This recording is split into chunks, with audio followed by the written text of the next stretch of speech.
వారణాసి మూవీలో ఐమాక్స్ కెమెరాలతో ఫైట్ సీన్లు తీస్తున్నారని ఓపెన్గా చెప్పారు. రాజమౌళి కూడా ఐమాక్స్ కెమెరాలతో తీస్తున్న ఫస్ట్ ఇండియన్ మూవీ అన్నాడు. ఇంకా టైం ట్రావెల్ కూడా ఈ మూవీలో చూపించబోతున్నట్టు తేల్చేశాడు. కానీ అన్నిటికంటే చాలా ముఖ్యమైన ఎపిసోడ్ డైనోసార్ల విషయం ప్రస్తావనకే రాలేదు. ఎంత పెద్ద విషయం! రాజమౌళి టీంలో ఎవరూ ఈ ఎపిసోడ్ ప్రస్తావనే తీసుకురావట్లేదు. ఏదైనా సర్ప్రైజ్ ప్లాన్ చేస్తారా?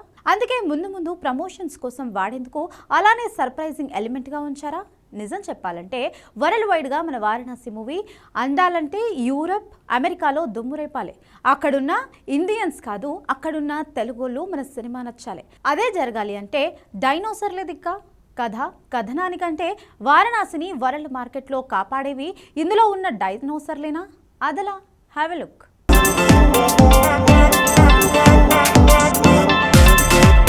ఇండియన్ ఫిలిమ్స్ లో ఎప్పుడైనా డైనోసార్లను చూసామా? ఎప్పుడో శంకర్ మూవీ జీన్స్ లో డైనోసార్ తాలూకా చిన్న గ్రాఫిక్స్, అది కూడా యూనివర్సల్ స్టూడియో సెటప్సే. దాన్ని చూసి అప్పట్లో నూరెళ్లబెట్టిన పరిస్థితి. కానీ ఇంతవరకు సౌత్ లో కానీ బాలీవుడ్ లో కానీ డైనోసార్ కాన్సెప్ట్ తో సినిమానే రాలేదు. అలాంటిది 1400 కోట్ల బడ్జెట్ తో రాజమౌళి తీస్తున్న వారణాసిలో డైనోసార్ సీన్ మతిపోగొట్టబోతోందన్నమాట షాకింగ్ న్యూసే. కానీ ఇంతవరకు ఇది హైలైట్ కాలేదు. కంటెంట్ విషయంలో ఖచ్చితంగా ఉండే రాజమౌళి ప్రమోషన్ కి పనికొచ్చే ఏ చిన్న విషయాన్ని వదలడు. అలాంటి తను డైనోసార్ సాహసాలకు ఎందుకు వదిలేశాడు? అదే చాలా పెద్ద ప్రశ్న. వారణాసిలో హీరో రుద్రుడిగా, శివుడిగా, రాముడిగా కనిపించబోతున్నాడు. అంటే నార్త్ ఇండియాలో పూనకాలు వచ్చినట్టే. సౌత్ లో కూడా ఈ సినిమా గ్రాండ్ విజువల్స్ తో మంచి రెస్పాన్సే వస్తుంది. యుఎస్ నుంచి యూరప్ వరకు సెటిల్ అయిన ఇండియన్స్ ఈ మూవీ కోసం డెఫినెట్ గా క్యూ కడతారు. ఆ మాత్రానికే ఈ సినిమా పాన్ వరల్డ్ మూవీ కాలేదు. అలా కావాలంటే అమెరికన్లు, యూరోపియన్లు, ఆఫ్రికన్లు, సౌత్ ఏషియన్లు ఈ మూవీని చూడాలి. అలా చూడాలంటే వాళ్లకు ఈజీగా కనెక్ట్ అయ్యే ఎగ్జైట్మెంటింగ్ కంటెంట్ ఉండాలి. అదే డైనోసార్ల సాహసాలు. అవును, వారణాసిలో హాలీవుడ్ మూవీ ఇండియానా జోన్స్ లో హీరో చేసే సాహసాలతో పాటు మిషన్ ఇంపాసిబుల్ అనిపించే రిస్క్ సీన్లు ఉండబోతున్నాయని రాజమౌళి తేల్చాడు.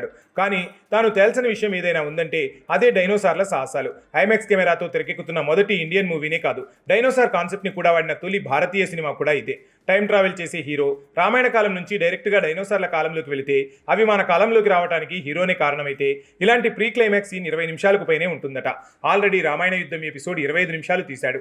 ఇప్పుడు ఇది తర్వాతి క్లైమాక్స్. మొత్తంగా ఈ మూడింటితోనే పాన్ వరల్డ్ ఆడియన్స్ ని ఆకట్టుకునే ప్రయత్నం చేస్తున్నాడు. బాహుబలి వచ్చే ముందు నార్త్ ఇండియన్ కి మన ఇండియా సినిమాలో అంత భారీ గ్రాఫిక్ సెట్టింగ్స్, అంత స్కేల్లో విజువల్స్ తెలియవు. అవి వాటికి తోడు కథనాలు కనెక్ట్ అవడంతో పరిచయం లేని హీరో అండ్ కోని కూడా నెత్తిన పెట్టుకున్నారు జనాలు.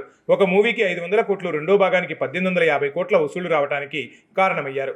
ఇలా నార్త్ ఇండియన్స్ ని ఆకట్టుకున్నట్టే వరల్డ్ ఆడియన్స్ ని వారణాసితో ఆకట్టుకునేందుకు డైనోసార్లను వాడబోతున్నాడు రాజమౌళి. కేవలం అవి ఉంటేనే చూస్తారా అంటే ఈపాటికే డజన్ల కొద్దీ డైనోసార్ల మూవీలు హాలీవుడ్లో వచ్చాయి. కానీ రాజమౌళి స్టైల్లో అవి వస్తే మాత్రం ఇంతవరకు ఎన్నడూ జరగని బీభత్సం వరల్డ్ బాక్స్ ఆఫీస్లో జరగచ్చు. అందుకే ఆ అంశాన్ని ఇంకా సర్ప్రైజింగ్ ఎలిమెంట్గానే ఉంచుతున్నారు. కానీ ఏ ఇంటర్వ్యూలో రాజమౌళి మ్యాటర్ రివీల్ చేయట్లేదు.